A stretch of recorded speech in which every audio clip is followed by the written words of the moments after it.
Hello and welcome to Blockchain Gaming World with me, John Jordan. So this video is going to be a fairly personal slice of what I think about NFTs. So the kind of headline in my head, at least, is how to value NFTs, and this is my personal take on how to value NFTs.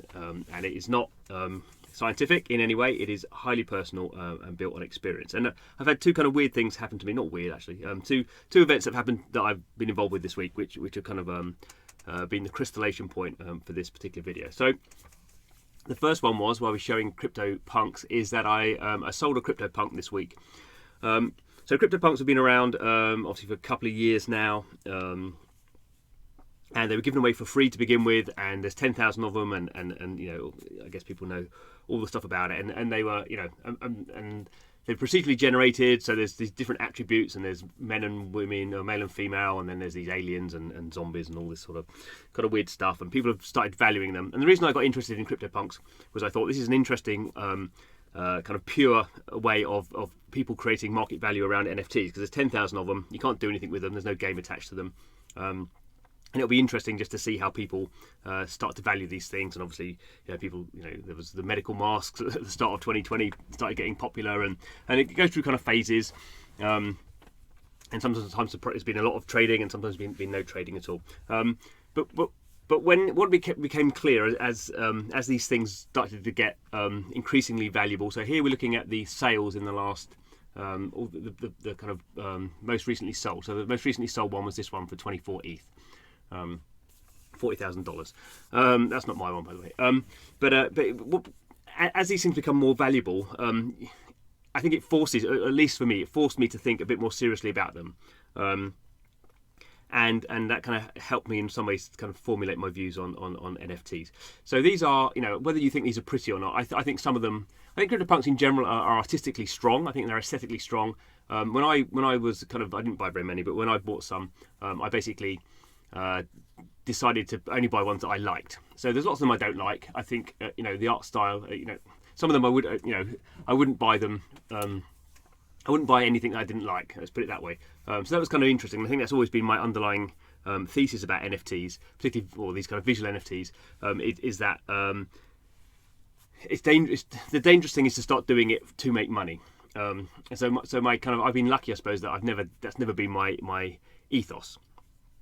So anyway, I had this NFT, this CryptoPunk, and a while ago I was thinking about the kind of price and you know, think about how you sell them, and basically I think it's important to know why we buy NFTs, and it's more important to know why we sell them. And obviously some people will say never sell your NFTs. You don't know what the price is going to be, and clearly, you know, to some degree that's correct. So we don't know if the price of CryptoPunks, as some people seem to think, as it's a nice round number, is going to $1 million, as probably the price of Bitcoin is going to $1 million. You know, all these sort of $1 million things, because that makes our brain feel happy. $1 million, you know. Obviously, the price of a CryptoPunk could go to $1 million. I find it highly unlikely, because that would mean the whole thing would then have a market cap effectively of $10 billion, which is not impossible, but you know, stretching it a little bit. Currently, the cheapest price, what we're looking at, is probably about kind of 5 ETH, I suppose, so about $7,000 maybe. I'm trying to see if there's, yeah, about $10,000 maybe for the lowest price at the moment. But it could easily go to $100,000, I suppose. But I was happy to sell mine, so I set a price, and I ummed and ahed about it a little bit. And during I set the price months ago when the price of ETH was much lower. And I thought about kind of, you know, kind of psychologically, you do look for round values, so you kind of think about, you know, I bought this fairly cheaply. What price would I be happy to sell it for? And I set the price, and the price of ETH has gone up massively in those kind of few months. And so I've sold it for the ETH price. You set the price for CryptoPunks for ETH. You don't set the dollar price. And actually over this week, because I noticed there's lots of activity going on with CryptoPunks, I did kind of think, oh, should I go in and change the price? Because clearly I think it's going to be sold in the next kind of few weeks. And I didn't change the price, not just because I'm lazy, because I thought it was the correct price, and that may not be the correct price for the market. Clearly, someone has kind of bought my CryptoPunk, So clearly I could have set a higher price and I might not have sold it yet, but clearly the price is going up. So to some degree, if you're kind of thinking about game theory or some sort of economic theory, I've lost money because I could have sold my punk for a high value. But if you kind of take that across the whole kind of any marketplace, then no one would ever sell anything, and there'd never be any liquidity, and no one would, at some point people have to sell out. And it's not about weak hands and strong hands. That is a total philosophical fallacy. I think we need to think much more about why we would want to sell things. And why we own them. And for owning a CryptoPunk, you can't do anything with it. It's nice. I don't think it's so nice that I would print it out and stick it on the wall that I owned it. But I did, I like the fact that I owned the ones that I owned. And selling them also seems like the right thing to do. So let's go into a bit more about kind of pricing, discovery, I guess, maybe that's a term.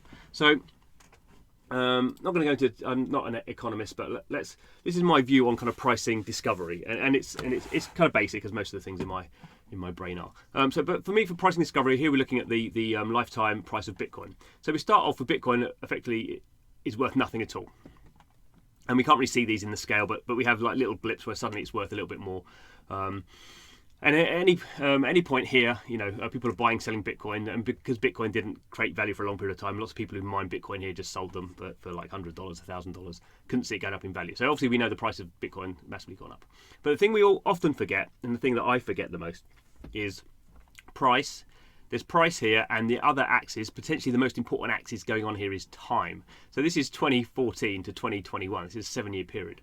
And actually, what generally happens with price discovery, and what I mean by that is that there is something that's worth very, very little, and then over time people decide it's worth something. And what happens obviously is the price goes up.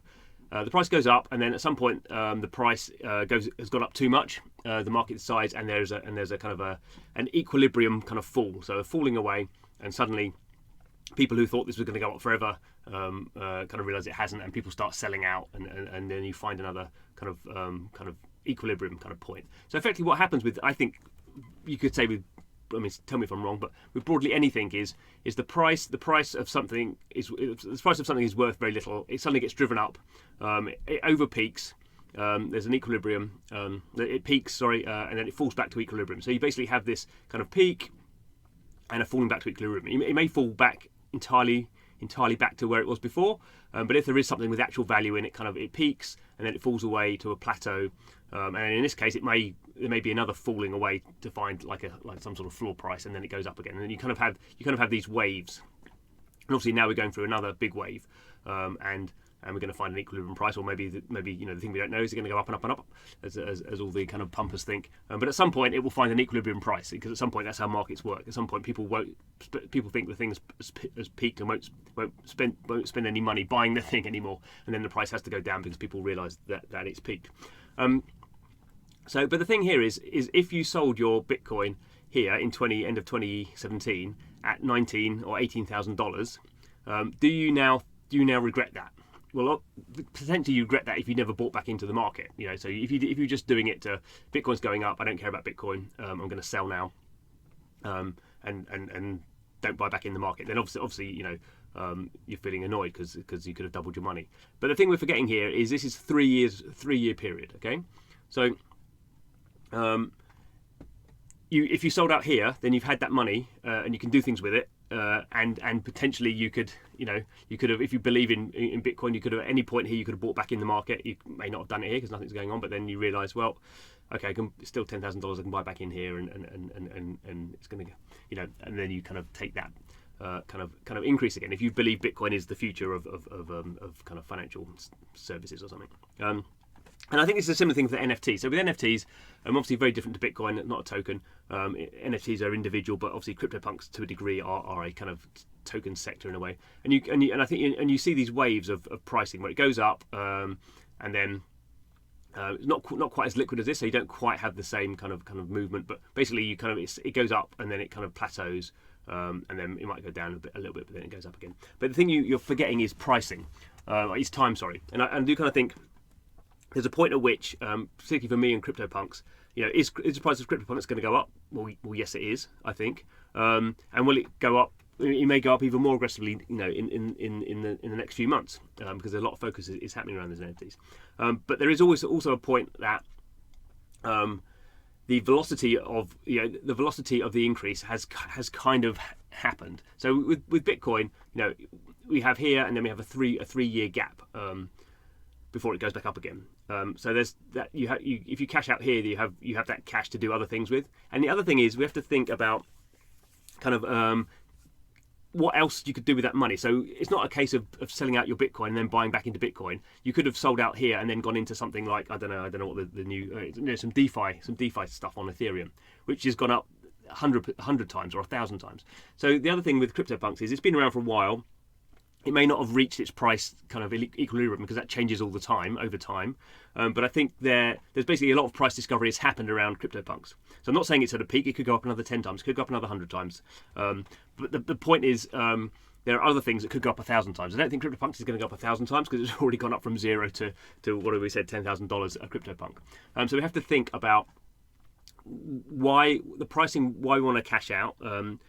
And it's not so much cashing out of that. It's then what we're going to go into, I guess. That's what I'm kind of trying to say. I think you can effectively kind of cash out. So with the CryptoPunk, you could basically cash out your CryptoPunk and buy a car now, or I don't know, whatever thing you want to do. Not a Lamborghini, but or kind of refurbish your living room or something. There's lots of things that money is useful for, and it's not weak hands to take money out of crypto or NFTs to go and do those things that we need to do in life. That's an absolute fallacy. I really detest that sort of thinking. But more interestingly, if we think about blockchains in general, I guess as I do more on the game side, it's kind of what can you do with that value in another system? And if you are valuing these things not in monetary terms but in excitement terms and learning about things, definitely for CryptoPunks, I think I've learned what I needed to learn there from that kind of interesting mechanic. And it's fine. I'm not saying everyone should sell their CryptoPunks. Everyone has a different motivation. Everyone has a different way of valuing these things. But for me, it is the way I found. And it just happened in this week, actually before I sold my CryptoPunk, that I started buying again my crypto heroes. So my crypto heroes they're not an NFT. They are an NFT project, but they're a game. And it was the biggest game on Ethereum. A year ago, it was the biggest game on Ethereum. And then Ethereum's obviously got canned with gas fees. So basically the on-chain at least data shows that people aren't playing CryptoPunks anymore, My Crypto Heroes anymore. And in fact, the game is kind of morphing into another game called My Crypto Saga, which we don't have to worry about now. But I've always really loved this artwork. So these are characters in the game, and these are all real characters from history. I mean, some of them I suppose are fictional a little bit. But, so this is a game developed by a Japanese company called Double Jump Tokyo. And I did play it for a bit. The game, it didn't really appeal to me. Very, very, very Japanese in its kind of style, I suppose. But I really always loved the artwork. And I did buy a few back in the day, a couple of years ago. I had a few. But now I kind of even before I sold my CryptoPunk, I was like, right, this is the time I'm gonna go and buy my crypto heroes, which I've been thinking about doing for months and months and months. And I'm not doing this again because I don't think these are going to go up in value particularly, because this is a game that's kind of in decline. Although you can use these characters in the new game in a slightly different format. So there potentially is some value around that. But I just like these as bits of art. Now, obviously, they're not 10,000 limited, all different ones like CryptoPunks. So you can see there's multiple versions of this character. This is obviously an entry level character who no one really wants anymore. So there's loads of them. But I just think they're beautiful bits of artwork. I guess because I'm not from Asian heritage. I'm not interested in these ones because these are kind of Asian characters who I don't, there's I don't kind of, not that I don't care less about, but there's no historical kind of relevance there for me. So we have ones like this, which is St. Christopher, obviously Father Christmas, and we have other ones like this. So this is Arthur Conan Doyle, who wrote the Sherlock Holmes mysteries, amongst many other things. Who else have we got here? So here we have, which I find these kind of grotesque. This is Shalom, and with the head of John the Baptist. So this is a biblical story, and then turned into a kind of a play, a musical play. And here we have Mata Hari, who was a spy in, with lots of interest about, lots of controversy about whether she was a spy, but she was killed as a spy in World War One. Sorry. Here we have one I wouldn't buy, but I think it's kind of grotesque. Is Jack the Ripper. Again, a famous historical character in 19th century London, murdered women. prostitutes. Here we have, this is an American poet, I think, I can't remember who it is.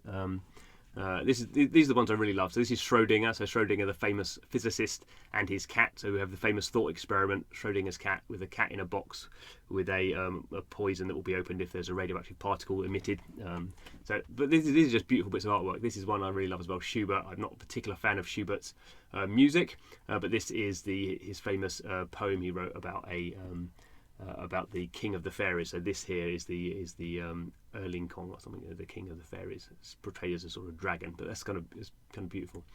Here we have Hans Christian Andersen and Little Red Riding Hood. Could go on and on and on. I just think these are so. There's Wyatt Earp, the cowboy. The Wright brothers, obviously, with their first powered flight. What else have we got? Oh, there's I like this one. Bismarck, the Iron Duke, who formed the country of Germany from its disparate parts in the mid 19th century. As you can tell, I like history, so this is quite. I love these things. Let's just find a few more. There's a really good one coming up when it loads. This is Goethe, who's the kind of the Germany's Shakespeare, although he wasn't Germany as a country didn't exist then, but he's a kind of an art, a writer. Not quite sure why he had a broken heart. Don't know enough about his history. Here's Michelangelo, the famous Renaissance artist and sculptor, really.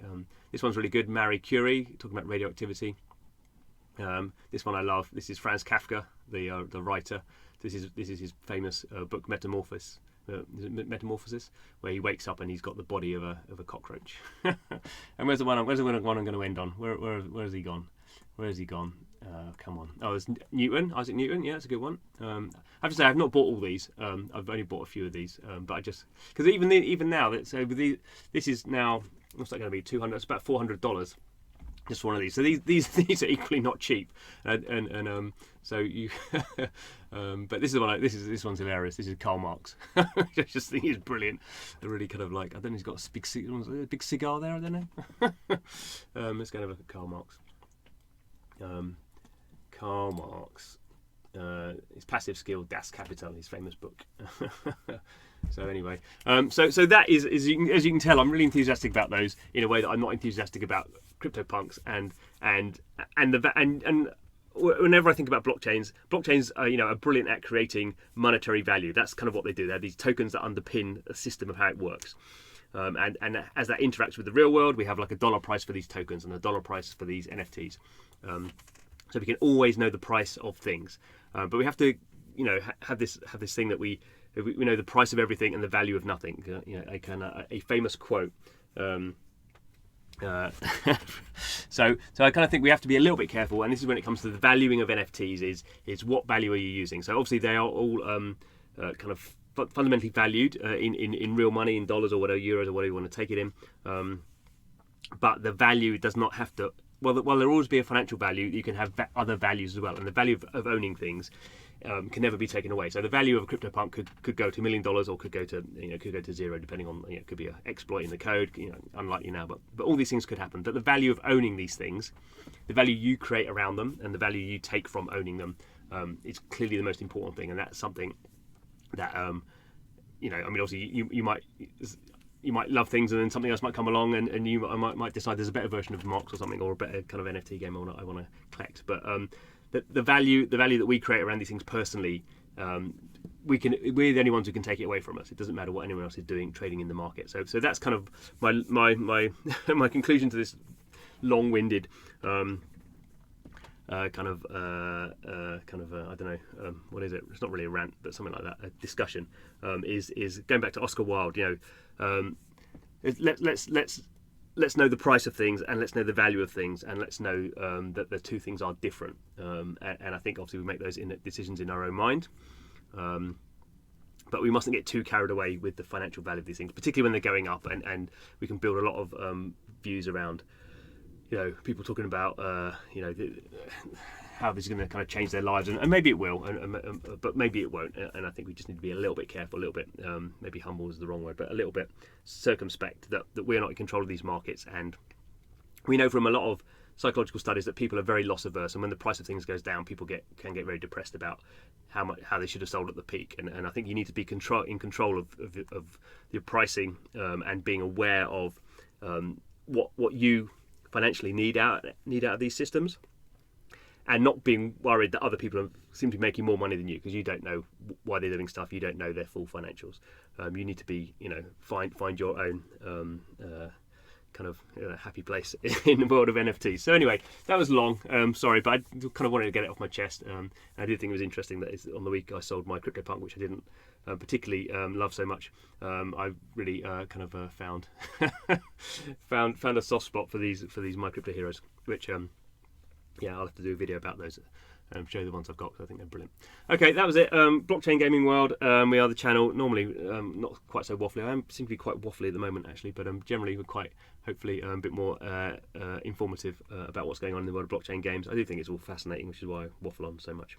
I hope you enjoyed the video. Please put any comments in the comments box. Please do subscribe to the channel. But thanks for watching. See you again soon.